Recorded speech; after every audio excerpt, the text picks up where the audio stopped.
और बात अमरनाथ यात्रा की करते हैं। अमरनाथ यात्रा पर कुदरत कहर बनकर टूटी और अब असली चुनौती बना है रेस्क्यू ऑपरेशन। सेना की देखरेख में 6 एजेंसियां दिन रात इस मिशन में जुटी हैं। एयरफोर्स के 8 हेलीकॉप्टरों की मदद से रेस्क्यू ऑपरेशन चल रहा है। अब तक 16 श्रद्धालुओं की जान जा चुकी है, जबकि 40 लापता हैं। 100 से ज्यादा यात्री घायल हुए हैं।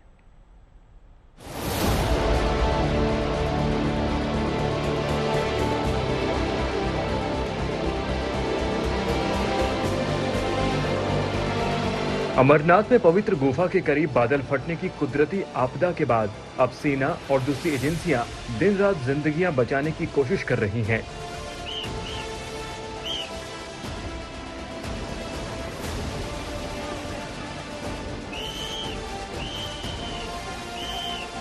मलबे में लोगों की तलाश की जा रही है।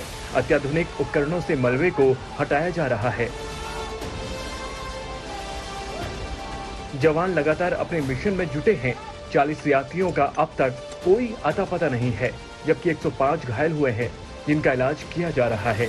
शुक्रवार शाम को अमरनाथ गुफा के पास बादल फटने के बाद फ्लैश फ्लड में क्षति पहुंचे लोगों के रेस्क्यू के लिए अब ये कंट्रोल रूम यहाँ बालटल के पास जो है नीलगिरा में बनाया गया है। ये नीलगिरा का हेलीपैड है, जहाँ से निजी विमान जो हेलीकॉप्टर्स हैं या फिर सेना के हेलीकॉप्टर हैं वो उड़ते हैं। लेकिन अब पूरी तरह से रेस्क्यू ऑपरेशन के लिए सेना ने इसी जगह को जो है कंट्रोल रूम बनाया है, जहाँ पर सभी घायलों को लाया जा रहा है और यहाँ से फिर एम्बुलेंसेज के जरिए, जहाँ पर सेना की एम्बुलेंस भी लगी हुई हैं, उनके जरिए जो है अलग अलग अस्पतालों तक पहुँचाया जा रहा है। फिलहाल यहाँ पर पूरा रेस्क्यू ऑपरेशन जो है वो साझा तौर पर एनडीआरएफ और जितनी भी सुरक्षा एजेंसियां हैं सेना की अगुवाई में चलाया जा रहा है। मारे गए लोगों के शवों को हेलीकॉप्टर से बालटाल और दूसरी जगह पर लाया गया है। जरा रेस्क्यू ऑपरेशन पर एक नजर डालिए। 4 Mi-17 हेलीकॉप्टर तैनात किए गए हैं। 4 चेतक हेलीकॉप्टर भी लगातार उड़ान भर रहे हैं। वायुसेना ने खास तौर पर कंट्रोल रूम बनाया है, जहां से उड़ानों का संचालन हो रहा है।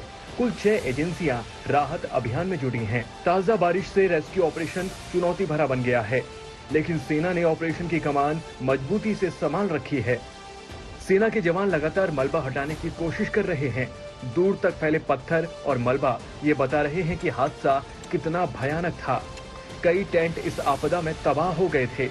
बादल फटने के बाद 16 लोगों की मौत हो गई। ऐसे में जो 16 लोग हैं उनको धीरे धीरे करके बालटाल से श्रीनगर यहां पर लाया जा रहा है और उसके बाद इनको इनके राज्यों में भेजा जाएगा। यहां आप देख रहे हैं कि किस तरीके से जो बीएसएफ के जवान हैं वो Mi-17 हेलीकॉप्टर के जरिए ये जो डेड बॉडीज हैं उनको लेकर के धीरे धीरे पहुंच रहे हैं। अमरनाथ गुफा के आसपास दूर तक सिर्फ मलबा नजर आ रहा है। यात्रियों को लौटाया जा चुका है। पवित्र गुफा के आसपास सन्नाटा है। इक्का दुक्का लोग ही दिख रहे हैं। रेस्क्यू ऑपरेशन में सेना के साथ आईटीबीपी, अर्धसैनिक बल, जम्मू कश्मीर पुलिस, एनडीआरएफ और एसडीआरएफ लगे हैं। यात्रा शुक्रवार की शाम से स्थगित की गई है। बेस कैंपों से आगे बढ़ने की इजाजत नहीं है, सिर्फ जम्मू लौटा जा सकता है। बालटाल में सैकड़ों श्रद्धालु यात्रा के शुरू होने का इंतजार कर रहे हैं। मैं कल से इधर वेट कर रहा हूँ। वैसे तो परसों से आ गया हूँ मैं, पर मेरा रजिस्ट्रेशन आज का है।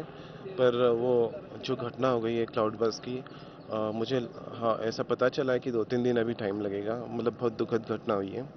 तो देखते हैं, अभी हम लोग तो वेट करेंगे इधर, जब खुलेगा जब तक वेट करेंगे और दर्शन करके जाएंगे। कल हम लोग आए थे यहाँ पे, आज की हमारी रजिस्ट्रेशन है और हेलीकॉप्टर की बुकिंग भी है, लेकिन अभी सभी बंद पड़ा हुआ है क्योंकि ये जो बादल फटा है इसकी वजह से काफ़ी दुखद घटना हुई है। जो इसका सभी को हमको बहुत ज़्यादा शौक है और हम बाबा बर्फानी से ये उम्मीद करते हैं और उनको अपना अर्जी लगाते हैं कि वो जल्दी से जल्दी ये यात्रा शुरू करवाएं और हमें अपने प्रशासन पर भी पूरा भरोसा है कि वो जल्द से जल्द ये यात्रा शुरू करें। इस आपदा ने देश के कई शहरों गांवों में शोक की लहर दौड़ा दी है। यहाँ के लोग पवित्र यात्रा पर गए थे।